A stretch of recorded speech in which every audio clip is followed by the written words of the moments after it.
semble un peu, voilà, parce qu'on est préoccupé par peut-être l'implication du frère du président de la République. Ça, oui. Est-ce que vous avez peut-être une précision à faire là-dessus? L'implication du frère du président de la République, ça semble être la clause qui remettrait en cause la validité du processus. Bien. Alors, juridiquement, du point de vue juridique, s'il y avait un hiatus sur lequel qui remettrait en cause ce contrat-là, croyez-moi, on va l'attaquer. En tout cas, moi, je vais l'attaquer.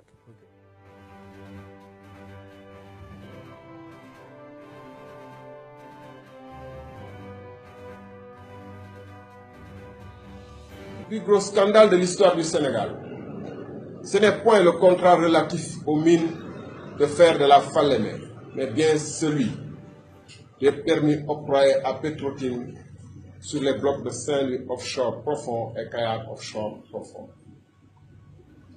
Il est à présent établi que ces contrats ont été signés entre les deux tours de la présidentielle de 2012 par les gouvernants de l'époque. C'est des contrats antidatés, il est établi. Daté 17 janvier, mais il est établi à présent que c'était un contrat signé entre les deux tours de la présidentielle.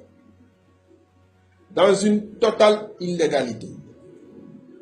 En dépit des menaces qu'il avait proférées et en pleine connaissance de cause, des conditions dans lesquelles les dix contrats ont été établis, le gouvernement de Macky Sall s'est empressé à les approuver à travers deux décrets datant de juin 2012.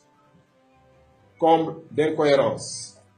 Au moment où il procédait à cette appropriation en signant les deux fameux décrets, le président avait dépêché lui-même une mission de l'inspection générale d'État pour faire la lumière sur ce dossier sulfureux.